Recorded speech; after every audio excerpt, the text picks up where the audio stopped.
Well, hello there, boys and girls. Welcome back to another edition of our Friday Live at 3. And I'm actually at the studio this time instead of sitting at my own house. I have to work occasionally, Frustrated right now. Not that y'all care, but good grief. I had the specialty part on order for a project for our parent company, the Outdoor Network. I've been waiting for this thing to show up. It doesn't really matter what it was or what it is. For 10 weeks, shows up and it looks like Ace Ventura delivered it. It's just beat to crap. I just want to shake somebody. But hey, I'll get over it. It's a first world problem. And a vast majority of us have a great deal to be thankful for. My heart goes out to anybody down in Florida, specifically the southwestern part of the state that just got hammered by Ian, and it's still raising Cain about to hit South Carolina. What a mess. So anybody down there, my hat's off to you. And here I am worried about shipping problems. Makes it kind of seem small in comparison. But hey, let's answer a few questions. But let's start off by looking at anything I missed last week. All righty. Cheryl Hancock had asked me, installed a new stator regulator rectifier battery and spark plugs on a 2013 Kawasaki Terex 4 EPS. Now the engine cranks over as usual, but does not start. There is no spark on the plugs, but does have 12 volts at the plug. Could this be the position of the pickup coil be the problem? Well, that's exactly where I was going to go, because that pickup assembly, that's actually part of the same harness for the stator assembly. But there's one thing you have to be careful of. You probably need to go look at the exploded parts diagrams to make sure I'm right on this. But there is a plate that protects the wires, which are part of that assembly. But if that plate isn't placed behind the actual pickup coil, it's not going to be at the right depth, and that could cause it not to function. So that plate, I bet, may have been left off when you were assembling it, but it has to be in place for it to operate correctly.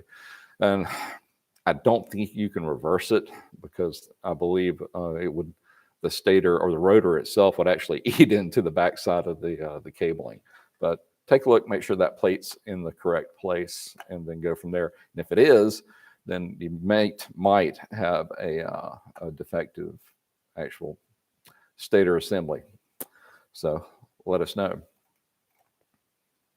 Alan had asked me, hi, I have a 98 YZ400F, an OG. I just got a fresh top end and rebuilt it. Now I can't get it to start. I have spark and compression. I'm stumped as to what else it could be. Any solutions? My first guess is to go back and check your timing. If that's probably where your error is going to lie.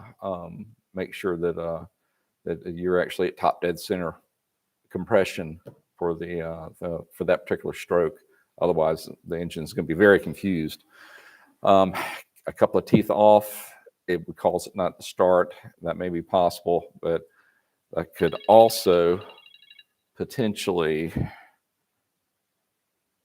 very good news, bend a valve. So, but you're telling me you still got good compression, so I don't think we've damaged anything yet. But go back, review your timing, see where the marks line up. Devin Jones had asked me, just watched your video on Polaris primary and secondary clutch rebuild. In order to get my unit to move, I must rev the RPMs up. Is that the drive clutch or the driven clutch? I am thinking the drive based off your explanation. Is that right? Well, actually, Devin, it could be either, because they work in tandem. The belt, it starts out in the centermost section and the outermost here, and it pretty much changes from one to the other as far as where it's riding. And that's what enables it to be a transmission, if you will, or transmission, that's the best way to explain it. Is which one's messed up? I don't know yet. I can't tell from here, but more than likely is going to be your drive side, because that's where your primary weights are, and that has the most bearing as to, or the most control as to what's happening on the belt. On the driven side, yes, you've got a spring, and that's really the only piece to it, but it is just reacting to what the weights are doing on the drive side. So chances are it's probably the drive side, but it could be either. Sorry, I couldn't point you in a better direction. But hey, you're going to have both of them off anyway. And I've gone through a couple of different videos of showing you what to look for and the basic steps to rebuild them. All right, let's see if we've got people lining up over on the chat. Yeah, we got a few. Jonathan is asking me, hello, John, are you able to do a video on a CF Moto, Rancher, or SWAT? Not familiar with a SWAT. General maintenance. Also, why do they use 15W40 oil? I live in Canada, and it's just horrible to try to turn it over in the winter. Well, that's kind of a special case when you're in a colder environment like that. By all means, go with a thinner. Do a 1030 if that's easier for it to get spinning. And I believe in the owner's manual, they have different temperature ranges and what type of oil. Now, they may have shipped it out with a 1540, but that doesn't necessarily apply to your colder conditions up north. We've thought about doing a CF Moto, just the basics on it. I guess we can bring it back around, but the CF Moto, I mean, they're starting to become a player now, because the stuff they had several years ago was less than you didn't want to get one, let's put it that way. But they're coming on strong, but that still represents such a small part of our market. We haven't really jumped in and decided, hey, let's do a bunch of CF Moto videos. But I'll definitely tell the team, and maybe we'll start looking into it, getting one in the stable. Jonathan also came back. I have a small ATV shop, and I get all kinds of people bringing me Chinese carburetors, and they're a real pain to tune. Any suggestions to tell my customers? Well, it's just like anything else. You get what you pay for. And a lot of the Chinese carbs, most of them are junk, because their controls and the way that they're actually manufacturing them and doing the internal ports, they may look the part on the outside, but on the inside, that's what really makes the difference. That being said, there are a couple of different Chinese manufacturers that have knockoffs for Keelan carburetors, which are no longer available. Case in point, like a 73 Honda CT90. And there are a couple of different manufacturers from China that really have it down, and they have an acceptable product. Which ones seems to change month to month. But if you're in a machine and you need a Chinese knockoff, go to that particular forum for that particular model. I'm sure there's going to be one out there, and see what the latest new kid in town is that works the best for your particular application. Now, I hate sending anybody away from the OEM stuff, because it is the best, but sometimes you have to do what you have to do. Now, I had to do it on mine. Mine being a 73 CT90. That one back there, the 68 CT90, still has the original carb on it. Mike Spradelin. Hey, John, did you ever find out if Electron made a carb for the 03 Honda 400EX? I looked, and no, they do not. I couldn't believe it. I even went over on the motorcycle side to see if they made one for the 400X off-road machine, the enduro bike that they made a few years back. But no, they didn't have that one for that either. When it comes time for me to do our 400EX, I'll probably end up going with a different carb, and I'll find something that will work on it. And who knows, if you would send a message to us and not chat, or if you go to Instant Messenger on our Facebook page and give your contact information to Hank, when we get there, I'll send out what I ended up using, so maybe you can copy me. Chris R. Hey, John, last week there was some questions about blowback. I'm now freshening up a 04 660 Raptor, I noticed that the vent tube has some blowback and vacuum. Is that normal? A certain amount, yes. But can I really sit right here and tell you how much is acceptable? Well, you wouldn't want it to be able to blow your hair back if you had hair. I mean, of course, I don't, so I just have to worry about putting on my eye. But as far as a PSI, I don't think you'd want to build up more than 3 or 4 PSI in the crankcase. Anything beyond that, and it's going to be too much. Yeah, the vent tube it is. Chris also said, now since you've got me all confident to tear down the carb, how much harder, easier is it going to be to do the carbs on the 660? I noticed it's ×2, but really, is it really that much different? No, just take your time. Don't transpose one piece to the other when you're pulling them down, though, because I'm pretty sure that they don't like that. They're identical, but I would rather see them go back to their quote home spot when you put them back together. So I would treat them as 2 completely separate carburetor, clean and rebuilds. Paul, hey, how's it going, Paul? I'm going through the same stuff now, John, waiting on parts coming out of Fort Lauderdale. Oof, that may be a while. Sebastian Luck, question here. I have a 2007 Raptor 700R, and my shifter will shift gears, but sometimes it won't lock into gear that is supposed to be in, leaving me in the gear before. How do I fix it? Well, Sebastian, it sounds like your transmission is getting tired. But when those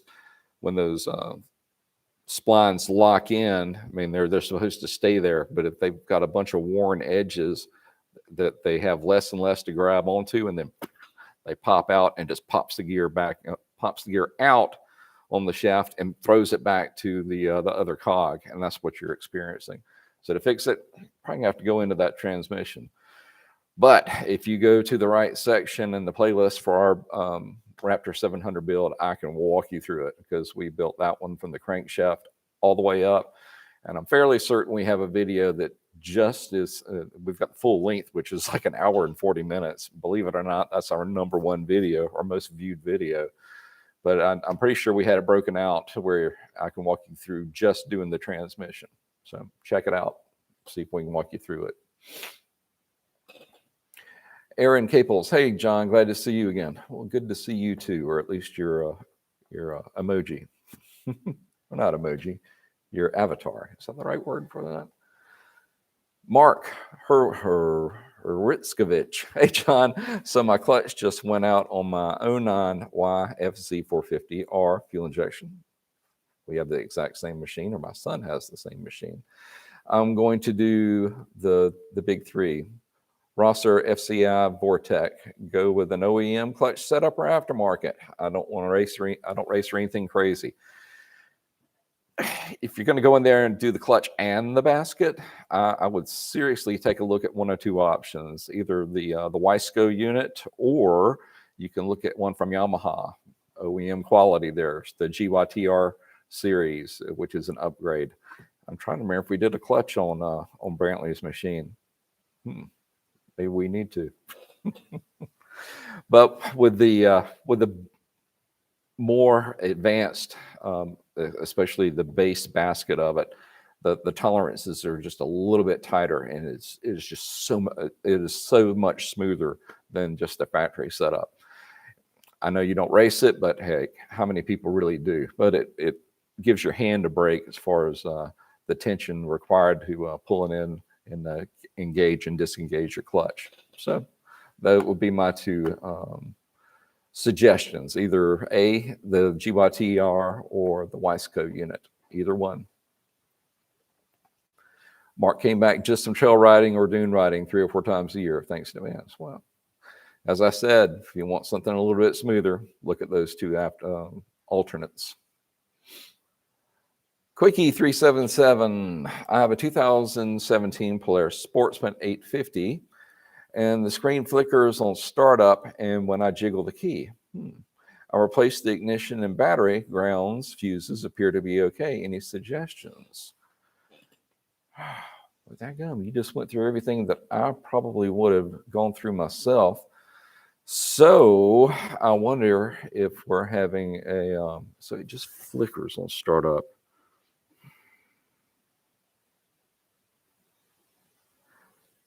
I wonder if it's going to be the display itself then.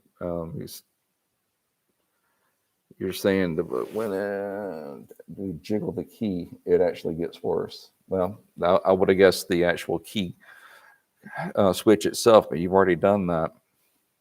I would lean more toward the harness going up to the display or the display itself. Are you going to run that down? Well, continue your jiggle theory. I'm trying to remember where the key is on the 850. Isn't it somewhere close by? Leave it turned on and see if you can grab up to the harness that goes to the back side of the display and see if that's actually what you're jiggling more than the key switch itself. I think that may be it. And if it is, pull it off and then clean it with some contact cleaner, but not the stuff. It has to be electronics grade contact cleaner. Maybe clean the pins up with that, put it back together and see what it does. Plus, you may want to throw in some what's that electrolyte gel that we put on electrical connections. The name of it escapes me for a minute, but if you do a little bit of search on that, you'll see what I'm talking about. It's almost petroleum looking jelly type stuff that you put on electrical connections to keep water out. Maybe that'll straighten it up. All right, quit jumping around.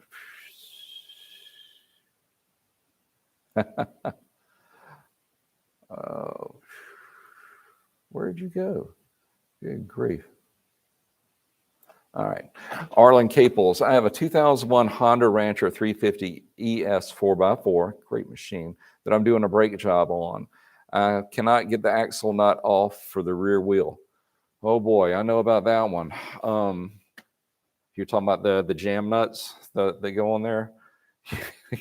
You wouldn't believe how many foot-pounds are on there. I do know that Motion Pro makes a wrench set for removing that. Of course, I'm not going to remember the number off the top of my head, but the bars are probably this long, and then you put an extender on there to get it to break loose. Also, when you're trying to do this, you may want to add a little heat to it because without fail, water and debris get into those threads. And of course, what happens? Well, it's going to seize them up. But you just need the correct size tools to grab those two nuts and to break that outer lock nut loose. But I get your pain. At the dealership here several years ago, we actually broke one of those Craftsman wrenches, this damn long, but snapped the head trying to break one of these things loose. So good luck with that one. All right, Chris R., glad you're good over there. Was wondering if you were able to get a chance to talk with you this week. Well, we got to bombarded you this week to make up for the short week last week. Hey, that's fine. I like it. If I don't have to go back and review a bunch of old questions, I'm good with that. All right, East Side 313. I'm not sure. Is that the Infinity symbol there? I can't really tell, or just two O's. Old eyes. Jim McQueen, when doing a clutch cable adjustment, should you take your free play measurement of the handle or the perch? You should be aware of the clutch housing to ensure the cable is fully. Should you be aware of the clutch housing to ensure the cable is fully releasing? My rule of thumb on the adjusting a clutch is I usually look at the perch itself, and I would use like a quarter, and that would be my feeler gauge. That would be the absolute minimum. The way I rode way back when, I had more play than mine because I had the tendency just to slap the throttle or slap the clutch as I was shifting. I guess I thought I was faster or something like that, or I saw Bob Hanna do it in 1980. And of course, I had to be like him. But yeah, just use a quarter as your feeler gauge to get it set right, or at least get you in the ballpark. All right, Paul Bervinci. I can't wait to get my rotor in so I can get this Grizzly back together. You guys had to order it elsewhere. I'm on a 2-month waiting. Yeah, If we don't have it, nobody else can get it either. I guarantee you that. Sorry you're having to wait so long. Hector Melendez, you're a legend, brother. Have helped me with countless Honda TRX. Well, Hector, that's why we're here doing this. And I do love my job, so I'm glad we could help. Chris R., I've got a guy wanting to trade me his 07 Polaris Hawkeye, 300 2x4. Are those things any good? It has 919 miles, shaft drive, automatic deal. Looking for something to get the kids start to ride. Seems heavy. With you on that. The Hawkeye, isn't it that 6-wheel thing? I thought those were mainly for utility type purposes. I really don't know that much about it, Chris. But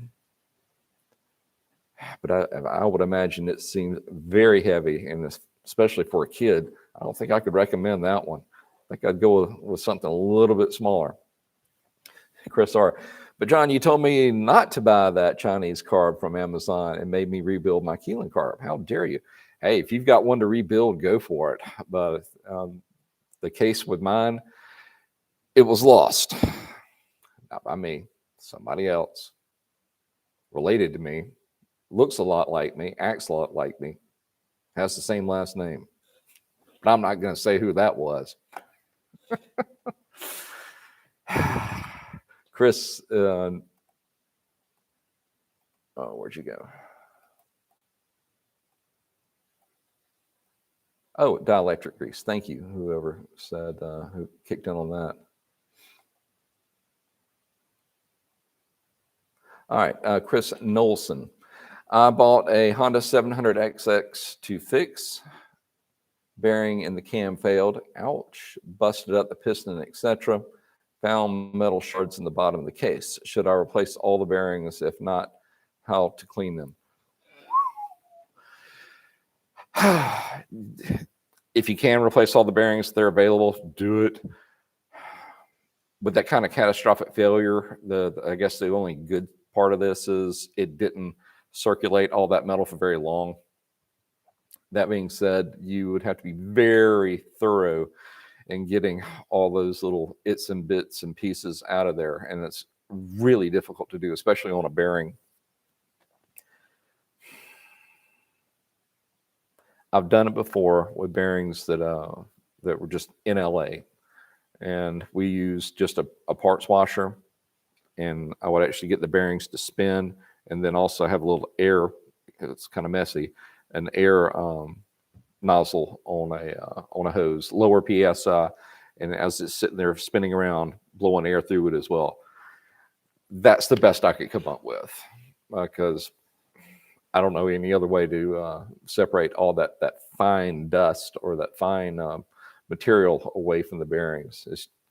You got your hands full. I hate that you're having to go through an engine that far, but that was pretty much a catastrophic failure that you're dealing with. But with the 700XX, we should have all the bearings available, or Honda should still be in manufacturing, because that unit is just not that old. Fun machine. I think it threw off a lot of people having an independent rear suspension. They expected, just the solid axle and being able to walk it on two wheels, pretty easy, like all the other sport machines. But that one was always kind of funky. You could actually steer it as you were walking it. I liked it, but hey, that's just me. Chris Nolson, also, how do you clean the transmission gear?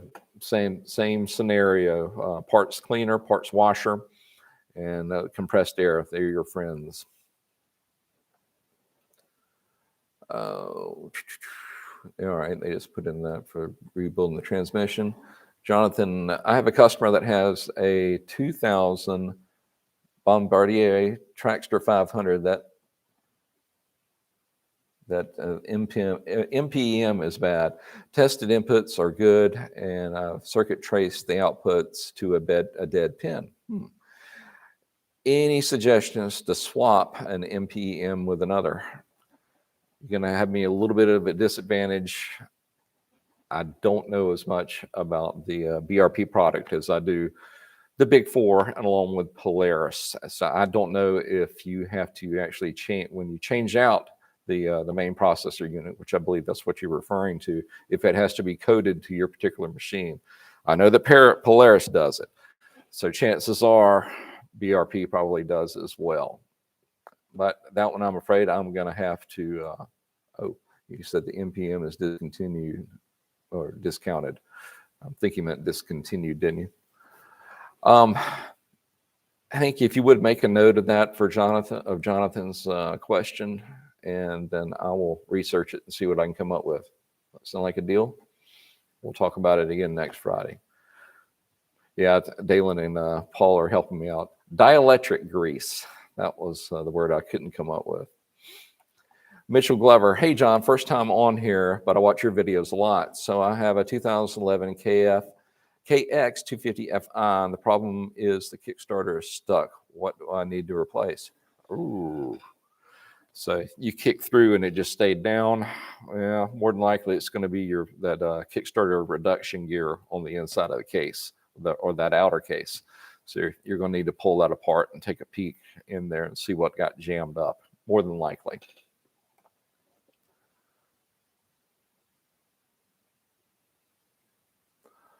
Oh, Lowy Gamer, can you tune a carburetor to run as good as fuel injection? You can get close. You can get close, but fuel injection, that was just the next evolution of the fuel delivery system as we know it. You can tune a carburetor for whatever conditions that you're in, whether it be temperature and altitude or anything like that, and it can run as good as a fuel injection system. Trick is, you can take that FI machine and your carburetor machine, change your altitude by, I don't know, 2,500 feet. And guess what?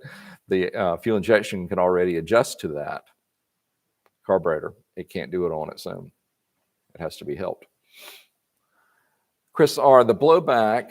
Oh, Paul Gravinsky, someone else beat me to it. Only by a half a second. Chris R., the blowback on the 660 is very weak. I can put my thumb over and completely seal it without any hair escaping. Sounds successful. I would agree with that. Chris R., as for the carb, I've seen vids that there are different size jets from one to the other. Can I just match the sizes up between the two, or will that jack things up? Like I said, I would treat those as two completely independent carburetors and make sure everything goes back in the places from whence it came. Chris R., thanks for all you do. John, catch you next week. We'll see you next week, Chris, God willing. Quickie377, thanks. I figured the display was the problem, but it's $350. If I buy it, for sure, we'll go through Partzilla. Well, we appreciate that. We'll get it out to you as quick as we can. Marine Organics, Polaris Razor or Maverick X3, which one would you choose? That is a real tough one there. They're both exceptional machines, but good grief, they're huge. And especially when you're trying to run them on this side of the United States in the wooded areas that we have. It's just kind of it will be a toss-up between the two. It will be a toss-up between the two. I would probably since you asked me which one I would choose, because I've never owned one before, I'd try the Maverick X3. I had one that we did a few things on in here. It was actually a brand new demo unit from BRP, and I was able to take it out, and that thing was scary fast. So I think that'd be the one I'd want to play with next, because I've had several Polarises over the years. Josh Simmerberg is chiming in. That's a fact. I know who you are, and it is a fact. How you doing today, Josh? Mondo Quads. Hey, have you ever had any experience with an Empire exhaust on an LTZ 400 stock motor, K&N air filter, and power lid, full Empire exhaust, NC 50 to 70 degrees, 1,000 feet? Call them and no help with the jetting. Okay.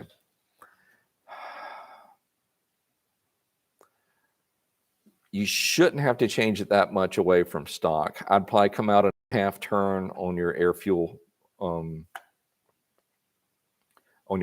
screw, and then maybe drop the needle down, or bring it up one more notch and see if that gets you in the ballpark. And if your main is not adjustable, which it might not be, go up on your jet size, just one size, and see if that gets you in the ballpark. Do it the old school way. Take it out, run it wide open, kill your ignition, pull your plug, see what your plug looks like. You're looking for just a light brown around the ceramic, and then almost a gray around the electrode surface area around the threads. Steph, what's a good replacement carb for a 2005 Yamaha 250F 4-stroke? If they make it, take a look at the Electron and see if they have it. Tell you what, which one were you asking me for? 2005 Yamaha. Let's look real quick, because I was looking for this earlier.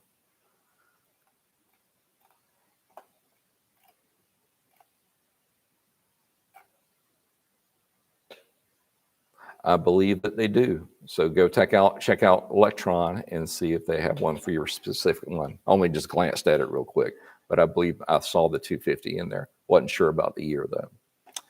Low End Gamer, could you swap a Keelan carb for a carb on a bike, on any bike, and would it increase the power at all? Not so much. I mean, you're adjusting or going with a bigger carburetor because the machine, you've modified it, or if you've modified it, and it has to have more fuel delivered to it because of that than the factory one can deliver. And if you just take a stock engine and cram a bigger carburetor on it, you really haven't accomplished anything, because it's expecting a certain stoichiometric mixture of air and fuel to come into the engine, make it blow up, and then spits it out. And a bigger carburetor is still going to be tuned to that same stoichiometric ratio that the engine is needing. The only time you go with a larger one is because you've changed your parameters so much, either by displacement or by compression ratio, that you're having to feed it more fuel.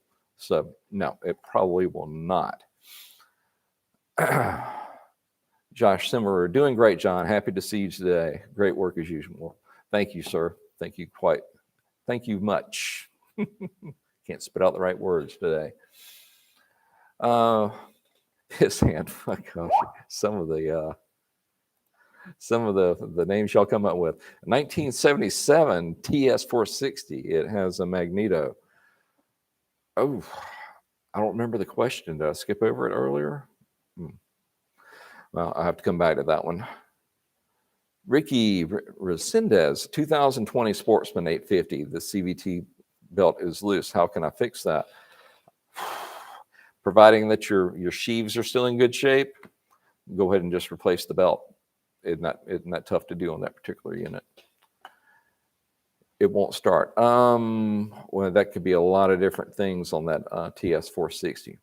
That's an older 2-stroke, isn't it? You're going back into my heyday. Start with your basics on it. Go through and do compression test. See that it's getting fuel and see if it's getting spark, and go from there.